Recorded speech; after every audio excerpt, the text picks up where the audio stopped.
Good evening, respected Dr. Anwar Shakib, Dr. G. Vaidyanathan, Dr. Leila Mohan Madam, and Dr. Ajay Badami. പിന്നെ ഇവിടെ കൂടിയിട്ടുള്ള ഇന്നത്തെ convocation ചെയ്യുന്ന സ്റ്റുഡൻസും അവരുടെ പാരൻസും റിലേറ്റീവ്സും.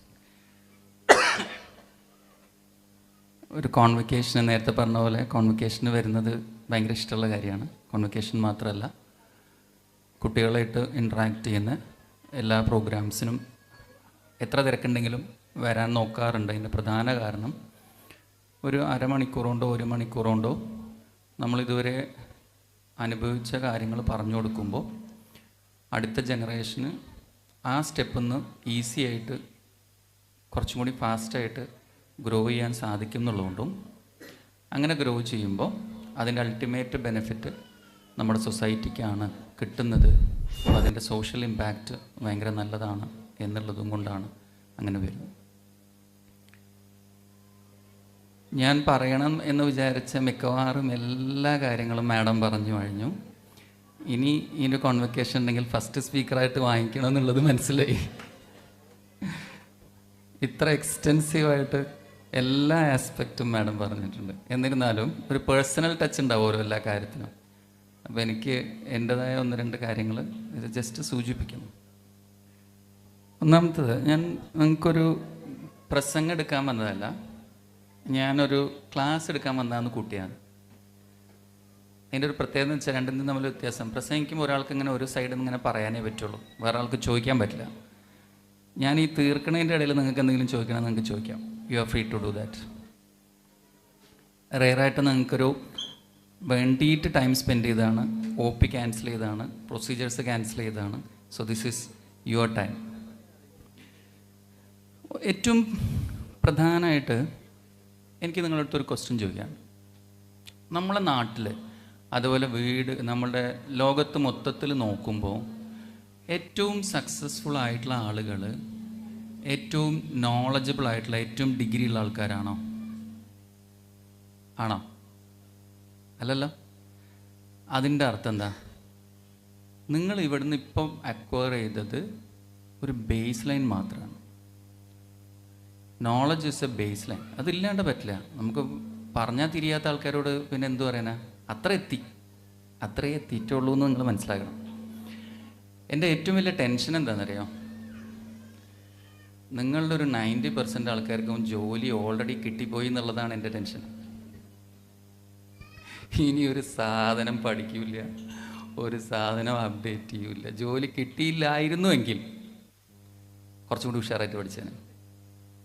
ഞാൻ എപ്പോഴും പറയും, കല്യാണമൊക്കെ നോക്കുന്ന സമയത്ത് കുറേ കസിൻസിനൊക്കെ കല്യാണം നോക്കും. കല്യാണം കിട്ടാതാവുമ്പോൾ അവർ പാരൻസ് ടെൻഷൻ അടിക്കുമ്പോൾ ഞാൻ പറയും, പെട്ടെന്ന് കല്യാണം ആയാൽ പ്രശ്നമാണ്.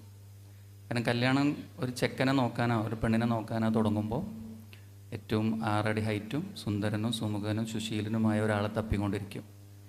സമയം ചെല്ലുന്നതോറും കിട്ടാതാകുമ്പോഴത്തിന് നമ്മൾ ഈ നാടോടിക്കാറ്റിൽ പറഞ്ഞ പോലെ കുറച്ച് കുറയട്ടെ എന്നിങ്ങനെ വരും. അപ്പം പൂന്തോട്ടം ഇല്ലെങ്കിലും കാറിടാൻ സ്ഥലമില്ലെങ്കിലും കുഴപ്പമുണ്ടാവില്ല.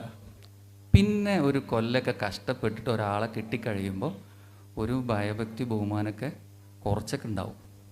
അതേസമയം ഫസ്റ്റ് തന്നെ കിട്ടിക്കഴിയുമ്പോൾ അപ്പോൾ എല്ലാവർക്കും അല്ല കേട്ടോ, ഞാൻ ജനറലി പറയും. അതായത് നമുക്കൊരു അഡാപ്റ്റേഷൻ വരാനുണ്ട്, നമ്മളുടെ ഒരു മൈൻഡ് ഒന്ന് മാറാനുണ്ട്. അത് ജോലി കിട്ടിയാലും നിങ്ങൾ കളയരുത് എന്നാണ് എൻ്റെ റിക്വസ്റ്റ്. അതിൽ ഞാൻ നേരത്തെ പറഞ്ഞ ക്വസ്റ്റ്യൻ ഒന്നും കൂടി എടുക്കാം. നമുക്ക് സക്സസ്ഫുൾ എന്ന് പറയുമ്പോൾ ഓരോരുത്തരുടെയും സക്സസ് ഡിഫറെൻ്റാണ്. എല്ലാവരും സക്സസ് ഒരുപോലെയല്ല. ഒരാൾക്കൊരു ബാലൻസ്ഡ് ലൈഫ് ഉണ്ടെങ്കിൽ സക്സസ് ആയിരിക്കും. ചിലർക്ക് ഭയങ്കര അക്കാഡമിക് ബ്രില്യൻസ് ഉണ്ടെങ്കിലായിരിക്കും സക്സസ്. ചിലർക്ക് നല്ല പൈസ ഉണ്ടെങ്കിലായിരിക്കും സക്സസ്. ചിലർക്ക് നല്ല റെക്കഗ്നിഷൻ കിട്ടുമ്പോഴായിരിക്കും സക്സസ്. ചിലർക്ക് സെൽഫ് സാറ്റിസ്ഫാക്ഷൻ കിട്ടിയാൽ തന്നെ സക്സസ്സാണ്. ഇത് നിങ്ങളെപ്പറ്റി ഒന്ന് പഠിക്കണം. അത് ചിലപ്പോൾ ഓപ്പണായിട്ട് കുട്ടികളോട് ചോദിക്കുമ്പോൾ അവർക്കൊരു മടിയാണ്. പൈസ വേണമെന്ന് എങ്ങനെയാണ് പറയുക, ഫെയിം വേണമെന്ന് എങ്ങനെയാണ് പറയുക? അങ്ങനെയൊന്നുമില്ല. നിങ്ങൾക്ക് എന്താ ഇഷ്ടം ഇതുപോലെ ചെയ്യാം. എന്താ സംഭവം എന്ന് വെച്ചാൽ നിങ്ങൾ ഓടാൻ തുടങ്ങുകയാണ്, മനസ്സിലായില്ലേ? നിങ്ങൾ യാത്ര ചെയ്യാൻ തുടങ്ങുകയാണ്. അപ്പം നിങ്ങൾ തുടക്കത്തിൽ നിങ്ങൾക്ക് പോകേണ്ടത് കോഴിക്കോട്ടേക്കാണ്. പക്ഷെ നിങ്ങളത് ഡിഫൈൻ ചെയ്തില്ല. വണ്ടി നിൽക്കുന്നത് തൃശ്ശൂരിലേക്കാണ്. നിങ്ങൾ നല്ല ഓട്ടോ ഓടി ഒരു 10-65 വയസ്സ് കഴിയുമ്പോൾ ആണ് തോന്നുക. അപ്പോൾ തന്നെ നിങ്ങൾ കോഴിക്കോട് നിന്നൊക്കെ എത്രയോ ദൂരെ പോയിട്ടുണ്ടാവും. പിന്നെ നിങ്ങൾക്ക് ഒരിക്കലും നിങ്ങളുടെ ജീവിതത്തിൽ കോഴിക്കോട് എന്ന് പറഞ്ഞ ടൗൺ കിട്ടൂല. ഞാൻ പറഞ്ഞ മനസ്സിലാവുണ്ടോ? ആ, അപ്പം ലൈഫിൻ്റെ സ്റ്റാർട്ടിങ്ങിൽ നമ്മളുടെ ലൈഫ് ഗോൾ എന്താണെന്നുള്ളത് വ്യക്തമായിട്ട് ഡിഫൈൻ ചെയ്തിട്ട് പിന്നെ അതിലേക്ക് നല്ല ഫാസ്റ്റായിട്ട് പോവാം. എന്നാലും ഇടയ്ക്കിടയ്ക്ക് ഗോളൊന്ന് റീചെക്ക് ചെയ്യുക. ചിലപ്പോൾ കാരണം വെച്ചാൽ നമ്മൾ ആദ്യം ഫിക്സ് ചെയ്ത ഗോളൊക്കെ ഇമ്മച്യൂറായിരിക്കും. അപ്പോൾ റിയലൈൻ ചെയ്ത് പോയാൽ at the end of the life കുറച്ച് എത്തിക്കഴിയുമ്പോൾ നമുക്ക് സാറ്റിസ്ഫാക്ഷൻ ഉണ്ടാവും. നമുക്കൊരു മോശം ഒരു ഫീലിംഗ് ഉണ്ടാവില്ല. ഇത് ചെയ്യില്ല എന്നുണ്ടെങ്കിൽ നിങ്ങളുടെ ഫോക്കസ് മാറും. നിങ്ങളൊരു ഒഴുക്കിൽ പെടും. നേരത്തെ പറഞ്ഞ പോലെ ഒരു കംഫർട്ട് സോണിലോടും. ജോലിയുണ്ട്, കുറച്ച് സാലറി ഉണ്ട്, ഫാമിലി ഉണ്ട്, കുട്ടികളുണ്ട്, കല്യാണങ്ങളുണ്ട്, പരിപാടികളുണ്ട്, അങ്ങനെ ഒരു ഒഴുക്കിൽ അങ്ങനെ പോകും. അത് മതിയെങ്കിൽ ഇറ്റ്സ് ഫൈൻ, നോ ഇഷ്യൂസ്. അത് മതിയാവാത്ത ഒരാൾക്ക് അങ്ങനെ പോയി കഴിഞ്ഞാൽ പിന്നെ കുറച്ച് കഴിയുമ്പോൾ അപ്സെറ്റ് ആവും. ആ അപ്സെറ്റ് ലൈഫിൻ്റെ എല്ലാ മേഖലകളിലും വരും. ഞാനൊരു കാര്യം ചോദിക്കാം. ഒരു പ്രൊഫഷണൽ രംഗത്ത് ബ്രില്യൻ്റായിട്ട് നിൽക്കുന്ന ഒരാൾ, കുറച്ച് ടൈം പരിമിതികൾ എന്തായാലും അയാൾക്കുണ്ടാവും, okay, but he is very happy or she is very happy in that professional life എന്ന് വിചാരിക്കുക. അങ്ങനത്തെ ഒരാൾ. വേറൊരാൾ പ്രൊഫഷണൽ രംഗത്ത് തീരെ പഠിച്ചിട്ടില്ല, അതുകൊണ്ട് തന്നെ നെഗറ്റീവാണ്, അതുകൊണ്ട് തന്നെ വർക്ക് ചെയ്യുന്ന സ്ഥലത്ത് നിന്ന് അപ്രീസിയേഷൻ ഇല്ല, ഇടയ്ക്കിടയ്ക്ക് കുത്തുവാക്കുകളും നെഗറ്റീവ് കമൻസും മാത്രം. ഓക്കെ, ആരുടെ ഫാമിലി ലൈഫായിരിക്കും സക്സസ്ഫുൾ? ഈ ഫെയിലായ ആളുടെ വീട്ടിൽ നല്ല ഉഷാറുണ്ടാവോ? വീട്ടിൽ ചെല്ലുമ്പോൾ ബാക്കിയുള്ള വീട്ടിലുള്ള കുട്ടികളോടും ഭാര്യനോടും ഹസ്ബൻഡിനോടൊക്കെ സംസാരിക്കാൻ നല്ല മൂഡായിരിക്കുമോ? അല്ലല്ലോ. ഇതൊരു ഭയങ്കര മിസ്റ്റേക്കാണ് ആൾക്കാർ വിചാരിക്കുന്നത്. അതായത് ഞാൻ എൻ്റെ ലൈഫ് ബാലൻസ് ചെയ്തു, എൻ്റെ പ്രൊഫഷണൽ ലൈഫിൻ്റെ പ്രയോറിറ്റി ഞാൻ എൻ്റെ ഫാമിലി ലൈഫിന് കൊടുത്തു, അതുകൊണ്ട് മാത്രം എൻ്റെ ഫാമിലി ലൈഫ് അടിപൊളിയാവും എന്ന് വിചാരിക്കുന്ന ഒരുപാട് ആൾക്കാരുണ്ട്. വെറുതെ കേട്ടോ. If your professional life is gone, for example, സാധാരണ ഒരാൾ 8 മണിക്കൂർ പണിയെടുക്കും, 8 മണിക്കൂർ ഉറങ്ങുകയും ചെയ്യും. ബാക്കി 8 മണിക്കൂറിൽ ഒരു 4 മണിക്കൂർ അവേക്ക് ആൻഡ് ആക്റ്റീവായിട്ട് ഫാമിലിയിലുണ്ടാവും. ബാക്കി 4 മണിക്കൂർ ഓട്ടോമാറ്റിക് മോഡിൽ കുളിക്കുക, ടോയ്ലറ്റ് പോവുക, ഡ്രസ്സ് മാറ്റുക, ഇങ്ങനത്തെ കുറേ സാധനങ്ങൾ പോവും. അപ്പോൾ ശരിക്കും നമ്മളുടെ വർക്ക് ചെയ്യുന്ന 8 മണിക്കൂറും അല്ലാത്ത ഒരു 4 മണിക്കൂറും ഉണ്ടാവുക. ഈ വർക്ക് ചെയ്യുന്ന 8 മണിക്കൂർ വളരെ മോശമായ ഒരാളുടെ ബാക്കിയുള്ള ലൈഫ് മുഴുവനും മോശമായിരിക്കും. അതേസമയം ഈ 8 മണിക്കൂർ വർക്ക് ചെയ്യുന്ന ഒരാൾ ഇൻസ്റ്റെഡ് ഓഫ് വർക്ക് പ്രഷർ കൊണ്ട്, പാഷൻ കൊണ്ട് 10 മണിക്കൂറോ 12 മണിക്കൂറോ വർക്ക് ചെയ്തു വിചാരിക്കാം. ഫോർ എക്സാമ്പിൾ, നിങ്ങളെ തന്നെ എക്സ്പെക്റ്റ് ചെയ്തു, നിങ്ങൾ തന്നെ വിചാരിച്ചു നിങ്ങൾ വർക്ക് ചെയ്യുന്നു. അപ്പോൾ നിങ്ങളുടെ ഹസ്ബൻഡ് അല്ലെങ്കിൽ വൈഫ് വീട്ടിൽ ഇച്ചിരി അപ്സെറ്റ് ആയിരിക്കുമല്ലോ, ആയിരിക്കും, ഉറപ്പായിട്ടായിരിക്കും. കുട്ടികൾ ഇച്ചിരി അപ്സെറ്റ് ആയിരിക്കും. പക്ഷേ അവരുടെ അപ്സെറ്റ് മാറ്റാൻ എന്ത് ചെയ്യാനും, എത്രത്തോളം താഴാനും, എങ്ങനെ അഡ്ജസ്റ്റ് ചെയ്യാനും നിങ്ങളുടെ മനസ്സ് റെഡി ആയിട്ടുണ്ടാവില്ലേ? ഉണ്ടാവോ? ഉണ്ടാവും. ഞാൻ ചെയ്യുന്ന പണിയായി പറഞ്ഞത് കേട്ടോ. 10:30-11 മണിക്ക് കാത്തലാബൊന്ന് ഓട്ടിപ്പിടിച്ച് കേസൊക്കെ കഴിഞ്ഞിട്ട് വൈഫിനും പിള്ളേരെയും കൂട്ട് ഗീ റോസ്റ്റ് കഴിക്കാൻ പോകും. രാവിലെ 8 മണിക്ക് തുടങ്ങിയ പണിയായിരിക്കും. But I don't feel like I was working. നമുക്കൊരു ക്ഷീണം ഉണ്ടാവില്ല. ആ ഒരു ഫ്ലോ, അതിന് ഫ്ലോ എന്നാണ് പറയാം, ലൈഫിൽ ഫ്ലോ എന്ന് പറയാം. ആ ഫ്ലോ ജനറേറ്റ് ചെയ്യാൻ നമ്മളെ ലൈഫിൽ സാധിച്ചാൽ നമ്മളിങ്ങനെ എന്താ പറയുക, വേറൊരാളുടെ, വേറൊരു സമൂഹത്തിൻ്റെ അല്ലെങ്കിൽ ആവറേജ് സൊസൈറ്റിൻ്റെ എക്സ്പെക്റ്റേഷനിൽ നമ്മളുടെ ലൈഫ് ജീവിച്ച് തീർക്കില്ല. ലൈഫിൽ ഏറ്റവും വലിയ പരാജയം എന്താ പറയുക, നമ്മളുടെ ലൈഫ് പ്ലേ ചെയ്തുകൊണ്ടിരിക്കുമ്പോൾ അതിലെ ഒരു സ്പെക്റ്റേറ്ററായിട്ട് നിൽക്കുക എന്നുള്ളതാണ്. ലൈഫിൽ ഇറങ്ങി കളിക്കാണ്ട് സ്വന്തം ലൈഫിൻ്റെ സ്പെക്റ്റേറ്റർ ആവുക എന്ന് പറയുന്നതാണ്. അവരുടെ ഡയലോഗുകൾ ഞാൻ പറഞ്ഞുതരാം. സ്പെക്റ്റേറ്റർ ആവുന്ന ആൾക്കാരുടെ ഡയലോഗുകൾ എന്തൊക്കെയാണെന്നറിയാം? ഇപ്പോൾ പണ്ടത്തെ മാതിരിയൊന്നുമല്ല ജോലി കിട്ടാൻ ഭയങ്കര പാടാണ്. ഞങ്ങളതൊന്നും അത്ര പഠിപ്പിച്ചിട്ടൊന്നുമില്ല. കല്യാണം കഴിഞ്ഞതിന് ശേഷം കുറേ ബാധ്യതകളാണ്. കുട്ടികളൊക്കെ വെച്ചിട്ട് എന്താ ചെയ്യുക? ഇങ്ങനെ 100,000 എക്സ്ക്യൂസസ് ആണ് ആര് പറയാ?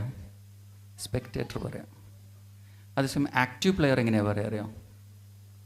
ആക്റ്റീവ് പ്ലെയർ പറയാം, this is not my life, ഇതല്ല എനിക്ക് വേണ്ടത്, എനിക്ക് വേണ്ടത് ഇതാണ് ഇതാണ് ഇതാണ്, ദിസ് മേക്സ് മീ ഹാപ്പി, ഇങ്ങനെ ചെയ്താൽ എനിക്ക് ഹാപ്പി ആവും.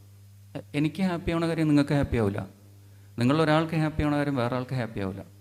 പക്ഷെ എനിക്ക് ഹാപ്പിനെസ് ഉള്ള കാര്യങ്ങളല്ലാത്ത കാര്യങ്ങൾ ഞാൻ ചെയ്യുന്നില്ല എന്നുള്ള നിലയിലെത്തിക്കഴിഞ്ഞാൽ എങ്ങനെ ഉണ്ടാവും? ലൈഫ് മൊത്തം എങ്ങനെ ഉണ്ടാവും? ഇപ്പം നിങ്ങൾ ചെയ്യുന്ന 100% കാര്യങ്ങളും നിങ്ങൾ ഹാപ്പി ആക്കുന്നുണ്ടോ? ഉണ്ടാവില്ല. ഒരു ആവറേജ് ഒരാൾക്ക് അതൊരു 30-70 റേഷ്യോ ആണ്. 30% മേക്സ് യു ഹാപ്പി, 70% സഹിച്ച് നിൽക്കുക. അത് ശീലിച്ച് പോയിട്ടുണ്ട്, നിങ്ങൾ ശീലിച്ചിട്ടുണ്ട്, അതുകൊണ്ട് യു ഡോണ്ട് ഫീൽ ഇറ്റ്. പക്ഷെ നിങ്ങൾ എടുത്തെടുത്ത് നോക്കിക്കഴിഞ്ഞാൽ 30% ഹാപ്പിനെസ്സും 70% അൺഹാപ്പി സാധനങ്ങളായിരിക്കും, അല്ലെങ്കിൽ ന്യൂട്രൽ സാധനങ്ങളായിരിക്കും. അത് നിങ്ങൾക്ക് ചേഞ്ച് ചെയ്യാൻ പറ്റും. ഇന്ന് ഞാൻ ആക്റ്റീവ്ലി ചെയ്യുന്ന സാധനങ്ങളിൽ 95% എനിക്ക് ഹാപ്പിനെസ് ഉള്ളത് മാത്രമേ ചെയ്യുന്നുള്ളൂ. 5% മാത്രമേ എനിക്ക് ഇഷ്ടമില്ലാത്തുള്ളൂ. അത് ഞാൻ എങ്ങനെ കുറക്കാൻ പറ്റും എന്നുള്ള റിസർച്ചിലാണ് നോക്കിക്കൊണ്ടിരിക്കുന്നത്. ഈ പറഞ്ഞ രീതിയിൽ നിങ്ങളുടെ ലൈഫിനെ ഡിസൈൻ ചെയ്യാം. നമ്മളൊരു സാധനം പ്രൊഡക്റ്റ് ഡിസൈൻ ചെയ്യൂലേ, ഒരു വീട് ഡിസൈൻ ചെയ്യൂലേ, അപ്പോഴെന്തായിരിക്കും? ഇതിങ്ങനെ വേണം, അതങ്ങനെ വേണം. എല്ലാവരും എന്താ വിചാരിക്കണമെന്നറിയാം? ലൈഫ് എന്ന് പറയുന്നത് ഒഴുകി വരും, ആ ഒഴുക്കിൽ നിന്ന് കൊടുക്കാൻ മാത്രമേ നമുക്ക് പറ്റൂ. അതിങ്ങനെ ഒഴുകുമ്പോൾ ആ ഒഴുക്കിൽ ഇങ്ങനെ നമ്മൾ ഒഴുകി പോകലാണ് നമ്മുടെ ലൈഫ്. നോ, അങ്ങനെയല്ല. ലൈഫ് ആക്റ്റീവ്ലി ഡിസൈൻ ചെയ്യാൻ പറ്റും, ആക്റ്റീവ്ലി പ്ലാൻ ചെയ്യാൻ പറ്റും. അതിന് കുറച്ച് കാര്യങ്ങൾ വേണം. അതിൽ ഏറ്റവും ഇമ്പോർട്ടൻറ്റ് സാധനം ഡിലേഡ് ഗ്രാറ്റിഫിക്കേഷൻ എന്ന് പറഞ്ഞ സാധനം. ഡിലേഡ് ഗ്രാറ്റിഫിക്കേഷൻ എന്ന് പറഞ്ഞാൽ എന്താ? നമുക്ക് ഏറ്റവും ഇഷ്ടമൊരു മിഠായി ഇപ്പം തന്നു വിചാരിച്ചു, ഈ മീറ്റിങ്ങിൻ്റെ ഇടയിൽ കഴിക്കാനൊരു മടിയുണ്ട്, പിടിച്ചു വെക്കാന്നൊരു സിറ്റുവേഷനിലെ, ദാറ്റ് ഈസ് ഡിലേഡ് ഗ്രാറ്റിഫിക്കേഷൻ. അതിന് ഒരു മണിക്കൂർ കഴിയുമ്പോൾ അതിൻ്റെ ടേസ്റ്റ് 10% കൂടുന്നു കൂട്ടിക്കോ. എവ്രി 1 hour ആ മിഠായിൻ്റെ ടേസ്റ്റ് ഇങ്ങനെ 1%, 10% കൂടി വരും വിചാരിച്ചോ. ഡിലേഡ് ഗ്രാറ്റിഫിക്കേഷനുള്ള ആൾ ഒരു വർഷം കഴിഞ്ഞിട്ട് സ്വീറ്റസ്റ്റ് ആയിട്ട് ചിലപ്പോൾ കഴിക്കും. അതില്ലാത്ത ആൾ ഇപ്പം തന്നെ കഴിക്കും. കുട്ടികളൊക്കെ ഡിലേഡ് ഗ്രാറ്റിഫിക്കേഷൻ ഇല്ലാത്തവരാണ്. അവർക്കൊരു മിഠായി കിട്ടിയാൽ അപ്പം കഴിക്കണം. ഒരു ടോയ് വാങ്ങിയാൽ ഷോപ്പിൽ നിന്ന് വീട്ടിലെത്തുന്നതിന് മുമ്പ് അത് പൊട്ടിക്കണം. കിട്ടിക്കഴിഞ്ഞാൽ രാത്രി മുഴുവൻ കളിച്ച് തീർന്നു അവൻ്റെ പരിപാടി. പിറ്റേ ദിവസം അവന് വേറെ അത് ടോയ് വേണം. Because he's unhappy about it. അവൻ്റെ കഴിഞ്ഞു, പെട്ടെന്ന് കാറ്റ് തീർന്നു. ഓൾറെഡി ജോലി കിട്ടിയ നിങ്ങളെ ഇനിയും വഴി തെറ്റിക്കണോ വേണ്ടയോ? അതോ കുറച്ചുകൂടി പറയണോ? അതോ ഇവിടെ നിർത്തണോ? ഫസ്റ്റ് എങ്ങനെ വേണമെങ്കിൽ you need to set your goal. Goal സെറ്റിങ്ങിൽ ഏറ്റവും ഇമ്പോർട്ടൻറ്റ് ഭയങ്കര ഹൈറ്റിലുള്ള ഗോൾ സെറ്റ് ചെയ്യണം. ഇപ്പോൾ സ്റ്റീവ് ജോബ്സ് ഇല്ലേ, സ്റ്റീവ് ജോബ്സിനെ പറ്റി കേട്ടില്ലേ? എല്ലാവരും കേട്ടിട്ടുണ്ടാവും, അതുകൊണ്ട് ആ പേര് പറഞ്ഞത് അല്ലേ? അയാൾക്കൊരു ബേസിക് ഡിഗ്രി ഉണ്ടാവും, നിങ്ങൾക്കുള്ള ഡിഗ്രി പോലും അയാൾക്കില്ല. പക്ഷെ അയാൾ എവിടെ എത്തി? അപ്പോൾ സ്റ്റീവ് ജോബ്സ്, ഡിഗ്രി ഇല്ലാത്ത സ്റ്റീവ് ജോബ്സ് ഇത്ര എത്തിയെങ്കിൽ ഡിഗ്രി ഉള്ള ഞാൻ അതിനേക്കാളും മേലെ എത്താൻ പറ്റും എന്ന് ഗോൾ സെറ്റ് ചെയ്യാനുള്ള ധൈര്യമുള്ള ആരെങ്കിലും ഉണ്ടോ? അത്ര വേണ്ട, കുറച്ചും കൂടി സെറ്റ് ചെയ്യുക, പറ്റുന്ന രീതിയിൽ സെറ്റ് ചെയ്യുക. പക്ഷേ സെറ്റ് ചെയ്യുന്നത് കുറച്ച് ഹൈ എൻഡ് ഗോളായിരിക്കണം. കാരണം നമ്മൾ ഇത്ര ഗോൾ സെറ്റ് ചെയ്താൽ അതിൻ്റെ ഫുൾ നമുക്ക് അച്ചീവ് ചെയ്യാൻ പറ്റില്ല. ഒരു 80-90% അച്ചീവ് ചെയ്യാൻ പറ്റുള്ളൂ. ഇലോൺ മസ്കിൻ്റെ ലേറ്റസ്റ്റ് ഒരു നല്ലൊരു സ്റ്റേറ്റ്മെൻ്റ് ഉണ്ട്. പുള്ളി പറഞ്ഞത്, നിങ്ങൾ നെക്സ്റ്റ് 10 ഇയറിൻ്റെ വർക്കിനെ നെക്സ്റ്റ് 6 monthsലേക്ക് ചെയ്ത് തീർക്കാൻ നോക്കുക. So there is A immense pressure. എന്നിട്ട് പുള്ളി പറഞ്ഞതെന്ന് വെച്ചാൽ, അത് 10 ഇയറിൽ ചെയ്യാൻ വിചാരിച്ച ഒരാളുണ്ടല്ലോ, 10 ഇയറിൻ്റെ വർക്ക് 10 ഇയർ കൊണ്ട് ചെയ്യാൻ വിചാരിച്ച ഒരാളില്ലേ, അയാൾ സക്സസ്ഫുൾ ആയിരിക്കും. 10 ഇയർ കൊണ്ട് ആ 10 ഇയർ വർക്ക് തീർത്തിട്ടുണ്ടാവും. He became successful. 10 ഇയറിൻ്റെ വർക്ക് 6 months കൊണ്ട് ചെയ്യാൻ നോക്കിയ ആൾ ഫെയിലായിട്ടുണ്ടാവും. പക്ഷേ ആ 10 ഇയറിൻ്റെ വർക്ക് 6 months കൊണ്ട് ചെയ്യാൻ നോക്കിയ ആൾ 1 year കൊണ്ട് കംപ്ലീറ്റ് ചെയ്തിട്ട് മറ്റാളേക്കാളും 10 times സക്സസ്ഫുൾ ആയിട്ടുണ്ടാവും. Because there is A change in goal setting. നിങ്ങൾ വളരെ ലീഷറായിട്ടുള്ളൊരു ഗോൾ സെറ്റ് ചെയ്താൽ സക്സസ് ആയി എന്ന് പറയാം, നിങ്ങളെ മനസ്സമാധാനത്തിന് മാത്രം. കൺഫ്യൂസ് ചെയ്യാൻ വേണ്ടി പറയുന്നതല്ല. നിങ്ങളെ ഉള്ളിൽ ഈ ഗ്രൂപ്പിൻ്റെ ഉള്ളിൽ നല്ല കപ്പാസിറ്റി ഉള്ള ആൾക്കാരുണ്ടാവും, എന്തായാലും ഉണ്ടാവും. അവർക്ക് ആകെ വേണ്ടത് ഓറിയൻറ്റേഷനാണ്. അതാണ് ഞാൻ ഇപ്പോൾ തരാൻ നോക്കുന്നത്. First goal setting, 2 planning. ആ ഗോളിലേക്ക് എത്താൻ എന്തൊക്കെ വേണം? അതിന് നിങ്ങൾക്ക് കുറേ സപ്പോർട്ട് വേണ്ടി വരും. ചിലപ്പോൾ പാരൻസിൻ്റെ അടുത്ത് സപ്പോർട്ട് വേണ്ടി വരും, ഹസ്ബൻഡ്സിൻ്റെ വേണ്ടി വരും, വൈഫിൻ്റെ വേണ്ടി വരും. ഞാൻ DM കഴിഞ്ഞ് ജോയിൻ ചെയ്തപ്പോൾ വൈഫിൻ്റെ അടുത്ത് പറഞ്ഞ് അടുത്ത 3 വർഷത്തേക്ക് എന്നെ നോക്കണ്ട. പ്രാക്ടീസ് തുടങ്ങിയപ്പോൾ ഫസ്റ്റ് പറഞ്ഞത്, ഒരു 3 വർഷം നീ എന്നെ സഹിക്കണം, എന്നെ പ്രതീക്ഷിക്കരുത്. പക്ഷെ ഒരു 5 വർഷമൊക്കെ ആയപ്പോഴേക്കും ആ പറഞ്ഞ സ്റ്റേജിലേക്ക് എത്തി. ഞാനൊരു 12 വർഷം മുമ്പാണ് കാർഡിയോളജി പ്രാക്ടീസ് സ്റ്റാർട്ട് ചെയ്യുന്നത്. അപ്പോൾ അന്ന് നൈറ്റ് എടുക്കണം, സൺഡേ കോൾ അറ്റൻഡ് ചെയ്യണം, എമർജൻസി കോൾ അറ്റൻഡ് ചെയ്യണം. അതൊന്നും മോശമാണെന്നല്ല പറയണേ, അതൊക്കെ ഡിസ്റപ്റ്റ് ചെയ്യും. നിങ്ങളുടെ ഒരു ലോങ് ടേം പ്ലാനിങ്ങിൻ്റെ ഇടയിൽ ഇത് വരുമ്പോൾ ഇറ്റ് ഡിസ്റപ്റ്റ്സ് ചെയ്യും. അത് കഴിഞ്ഞൊരു 5 years ആകുമ്പോഴേക്കും V made A team in such a way that 5 വർഷം കൊണ്ട് നൈറ്റ് കോൾസ് ഇല്ല, സൺഡേ കോൾസ് ഇല്ല, എമർജൻസി കോൾസ് ഇല്ലാത്തൊരു സ്റ്റേജിലെത്തി. ഇപ്പോഴും 50, 60, 70 വയസ്സുള്ള കാർഡിയോളജിസ്റ്റുകൾ ഈ പറഞ്ഞ പണികളൊക്കെ ചെയ്തുകൊണ്ടിരിക്കുന്ന ആൾക്കാർ എനിക്കറിയാം. Because they didn't plan it. ഈ പ്ലാനിങ്ങിൻ്റെ ബെനിഫിറ്റ് എവിടെ വന്നതെന്ന് വെച്ചാൽ, ആ ടൈം നമുക്ക് അതുകൊണ്ട് കിട്ടുന്ന ടൈം വേറെ ആക്ടിവിറ്റീസിലേക്ക്, നമുക്ക് റിസർച്ചിലേക്ക്, പുതിയ പ്രൊസീജിയേഴ്സ് സ്റ്റാർട്ട് ചെയ്യുന്നതിലേക്ക്, ലേണിങ്ങിലേക്കൊക്കെ യൂസ് ചെയ്യാൻ പറ്റി. ഞാൻ ഒരു എക്സാമ്പിൾ പറഞ്ഞതേ ഉള്ളൂ. So planning is A must. പിന്നെ നല്ല പ്രെയറും വേണം കേട്ടോ, നല്ല പ്രാർത്ഥന വേണം, നല്ല ജീവിതത്തിൽ വിജയിക്കാൻ പറ്റുള്ളൂ. പ്രാർത്ഥന ഇല്ലാണ്ട് വിജയിക്കാൻ പറ്റില്ല. It's A blessing. അത് നമ്മൾ ചോദിച്ചാൽ കിട്ടുകയും ചെയ്യും, ചോദിച്ചില്ലെങ്കിൽ കിട്ടുമില്ല. കിട്ടുമ്പോൾ വരട്ടെ എന്ന് ചോദിച്ചാൽ കിട്ടില്ല. കിട്ടണം എന്നുള്ള വാശിയിൽ നോക്കിയാലേ കിട്ടൂ. ഓക്കെ, ഇങ്ങനെ നിങ്ങൾ വർക്ക് ചെയ്യാൻ തുടങ്ങുമ്പോൾ നിങ്ങൾക്കൊരു ടീം വേണം. നമ്മൾ സ്കൂളിൽ പഠിക്കാൻ തുടങ്ങുമ്പോൾ മുതൽ കേൾക്കുന്ന വാക്കാണ് കോമ്പറ്റീറ്റീവ് എക്സാംസ്. കോമ്പറ്റീഷൻ ഇതല്ലേ സ്റ്റാർട്ടിങ് മുതൽ കേൾക്കുന്നത്. പക്ഷെ ലൈഫിൽ, വേൾഡിൽ എല്ലാ സാധനവും ഉണ്ടാകുന്നത് കൊളാബറേഷനിലാണ്. ഞാൻ നിങ്ങൾ തലയുടെ മേലെ കൂടി പോയിട്ടില്ലല്ലോ, മനസ്സിലാവുന്നുണ്ടല്ലോ. കോമ്പറ്റീഷനല്ല വേണ്ടത്, കൊളാബറേഷനാണ് വേണ്ടത്. ഒരു എക്സാമ്പിൾ പറയാം. എനിക്ക് ഈ മൈക്ക് ഉപയോഗിക്കണം എന്ന് വിചാരിക്കും. ഇപ്പോൾ മൈക്ക് ഉപയോഗിക്കുന്നുണ്ടല്ലോ. ഞാൻ ഭയങ്കര കോമ്പറ്റീറ്റീവ് ആണെങ്കിൽ ഞാൻ എന്ത് ചെയ്യും? ഏറ്റവും പ്രൈസ് കുറഞ്ഞ് എങ്ങനെയെങ്കിലും ഈ മൈക്ക് ഉണ്ടാക്കാൻ നോക്കും. ഞാനെന്നൊരു വ്യക്തി ഈ മൈക്ക് ഉണ്ടാക്കാൻ നോക്കിയാൽ എൻ്റെ ജീവിതം കൊണ്ട് എനിക്കൊരു മൈക്ക് പോലും ഉണ്ടാക്കി തീർക്കാൻ പറ്റില്ല. ഞാനിടുന്ന ഷർട്ട് ഉണ്ടാക്കാൻ നോക്കിയാൽ എനിക്കത് ഉണ്ടാക്കാൻ പറ്റില്ല. കണ്ണട ഉണ്ടാക്കാൻ നോക്കിയാൽ പറ്റുമോ? ഇതിൻ്റെ ടെസ്റ്റ് പഠിക്കാൻ പറ്റുമോ? ഒന്നും പറ്റില്ല. ആർക്കും ഒന്നും പറ്റില്ല. ഒരു ചോറ് പോലും കഴിക്കാൻ പറ്റില്ല. കാരണം ഒരാൾ ഒരു നേരത്തെ ചോറ് കഴിക്കുമ്പോൾ ഏതോ നാട്ടിലുള്ള ഒരാൾ കൃഷി ചെയ്തു, വേറെ ആൾക്കാരത് കൊയ്തു, അത് വേറെ മാർക്കറ്റിൽ കൊണ്ടുപോയി, അതിങ്ങോട്ട് കൊണ്ടുവന്നു, അതിങ്ങനെ പല പല സ്ഥലത്തെത്തിയിട്ട് ഒരു ആയിരക്കണക്കിന് ആൾക്കാരുടെ വർക്ക് നമ്മൾ കഴിക്കുന്ന ഒരാളുടെ ഭക്ഷണത്തിലും, ഓരോ കൂട്ടാൻ കഴിക്കുമ്പോഴും, ഓരോ ഭക്ഷണം കഴിക്കുമ്പോഴും ആൾക്കാരതുണ്ട്. That is actually collaboration. അത് മനുഷ്യന്മാരുണ്ടായ കാലം മുതലുള്ളതാണ്. ഏറ്റവും ആദ്യത്തെ ഒരാൾ ഒരു നോളജ് ഒരു ലെവലിൽ നിന്ന് 5 ലെവലിൽ എത്തിച്ചു.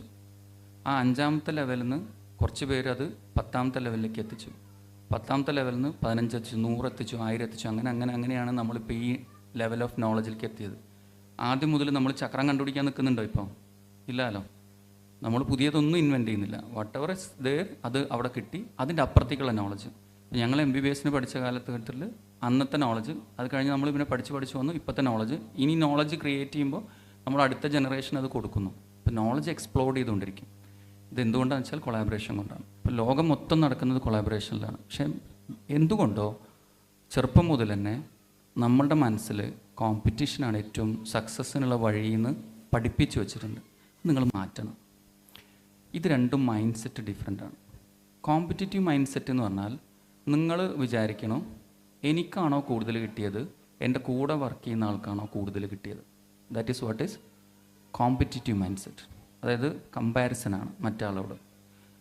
കൊളാബറേറ്റീവ് മൈൻഡ് സെറ്റ് എങ്ങനെയാണെന്ന് വെച്ചാൽ, ഇപ്പോൾ ഞാനും ഒരു കൊളീഗും കൂടി ഒരു കാര്യം ചെയ്യുന്നു. Okay, that is collaboration. എന്നിട്ട് ഞാൻ ചോദിക്കുന്നത്, ഈ കൊളാബറേഷൻ്റെ മുമ്പുള്ള എൻ്റെ അവസ്ഥ എന്താണ്, കൊളാബറേഷന് ശേഷമുള്ളവൻ്റെ അവസ്ഥ എന്താണ്? There is no comparison between me and him. It's a comparison between my past and my present and potentially my future. This is collaboration. ആ മൈൻഡ് സെറ്റ് ഉണ്ടെങ്കിൽ you can create teams. Once ഒരു team create ചെയ്യാൻ പറ്റിയാൽ ഇൻഡിവിജ്വൽസിന് ആ ടീമിൻ്റെ മുമ്പിൽ നിൽക്കാനേ പറ്റില്ല. Team is so powerful. അപ്പോൾ നിങ്ങൾക്ക് ലോങ് ടേം സക്സസ് ഉണ്ടാക്കണമെങ്കിൽ you need to create a team. പിന്നെ നിങ്ങൾ നോളജ് അക്വയർ ചെയ്യണം, സ്കില്ല് അക്വയർ ചെയ്യണം. മാഡം അത് വളരെ വൃത്തിയായിട്ട് പറഞ്ഞു. ദാറ്റ് മേ നോട്ട് ബി ഒരു സ്ട്രക്ചേർഡ് ആയിട്ടുള്ള ഒരു കോഴ്സോ PG ആയിക്കോളണം നിർബന്ധമില്ല. നിങ്ങൾക്ക് അല്ലാതെയും പഠിക്കാം.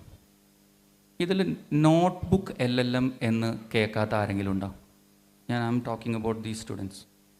കോൺവൊക്കേറ്റ് ചെയ്യുന്ന സ്റ്റുഡൻസിൽ എത്ര ആൾക്കാർ നോട്ട്ബുക്ക് LLM എന്ന് കേട്ടിട്ടുണ്ട്? കൈ ഒന്ന് പൊന്തിക്കോ? ഇല്ല. So we are so behind. Notebook LLM എന്ന് പറഞ്ഞാൽ ഗൂഗിളിൻ്റെ ഒരു AI സോഫ്റ്റ്വെയറാണ്. ഓക്കെ, നിങ്ങളിത് കഴിഞ്ഞിട്ട് പോയി നോക്കണം. നിങ്ങളുടെ ഒരു കയ്യിൽ ഒരു ടോപ്പിക് ഉണ്ടെന്ന് വിചാരിക്കാം. നിങ്ങൾക്ക് അറിയാത്തൊരു ടോപ്പിക് ഉണ്ട്, അതിൻ്റെ ഒരു PDF ഉണ്ടെന്ന് കേട്ടോ. നോട്ട്ബുക്ക് LLMലേക്ക് നിങ്ങൾ ഈ PDF ഇട്ട് കൊടുത്തു എന്ന് വിചാരിക്കാം.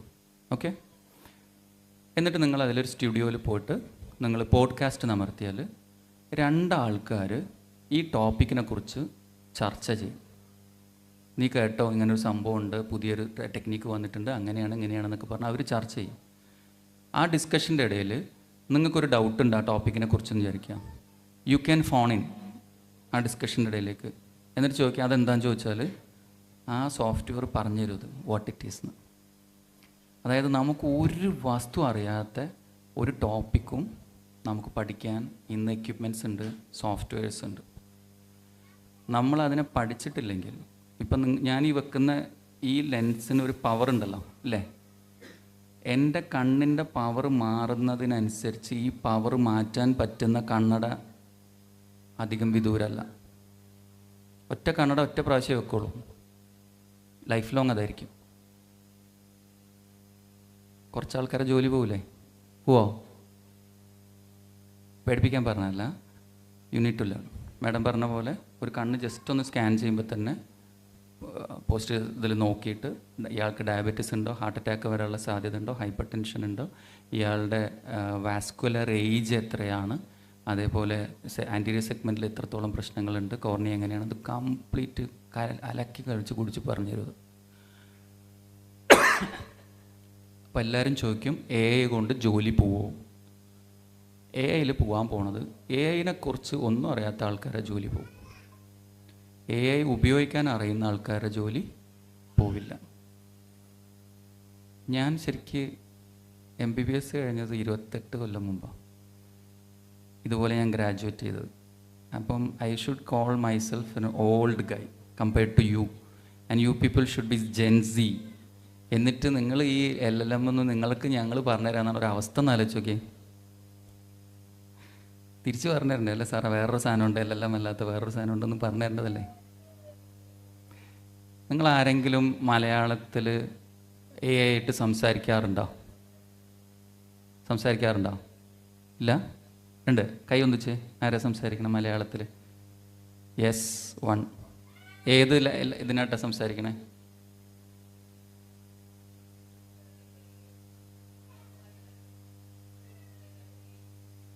ഓക്കെ, അതല്ല, ജനറൽ ടോക്ക്. നിങ്ങൾ ഫ്രണ്ട്സിനോട് സംസാരിക്കണ പോലെ you talk like a friend. Continue. ഇത് എനിക്കിങ്ങനെ ഒരു പ്രശ്നമുണ്ട് ഇന്ന് ഒരു ഓക്കെ. ChatGPT മലയാളം ഭയങ്കര മോശം. ഒരു മലയാളം അറിയാത്ത ഒരാൾ മലയാളം സംസാരിച്ച പോലെ ഉണ്ടാവും. ജെമിനി 3 ട്രൈ നോക്കൂ. ബ്യൂട്ടിഫുള്ളായിട്ട് മലയാളം സംസാരിക്കും. അപ്പം നിങ്ങൾ ആദ്യം അതിനോട് എന്താ ചോദിക്കണ്ടേ?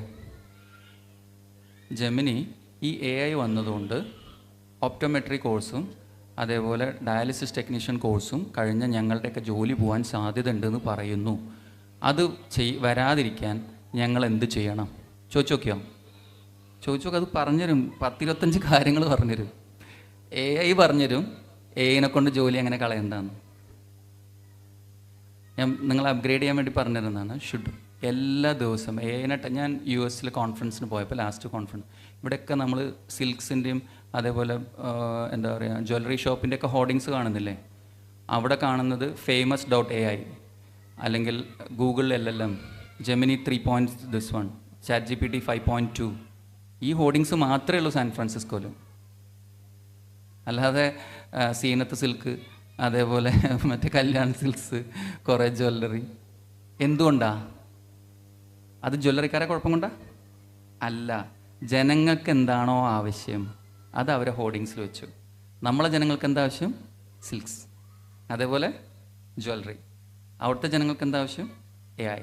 അപ്പോൾ എന്ത് വെച്ചു? famous.ai, അതേപോലെ ChatGPT 5.3, 5.2 വന്നിട്ടുണ്ടായിരുന്നു, 5.3, ആ സ്പെസിഫിക് വേർഷൻ അവർ പറഞ്ഞു. ചുരുക്കി പറഞ്ഞാൽ you need to have a goal, clear planning വേണം, പ്രയേഴ്സ് വേണം, അതിലേക്കുള്ള ആക്ഷൻ വേണം, അതിൽ നിങ്ങൾക്ക് ലേണിംഗ് വേണം, സ്കിൽ ഡെവലപ്മെൻറ്റ് വേണം. ഇത്രയും കാര്യങ്ങൾ നിങ്ങൾ നോക്കി ആക്റ്റീവായിട്ട് വർക്ക് ചെയ്താൽ I think you can design your life.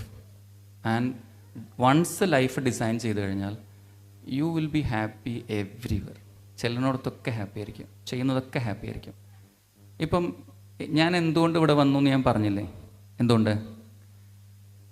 This makes me happy. This is ആ 95% വർക്കാണ്.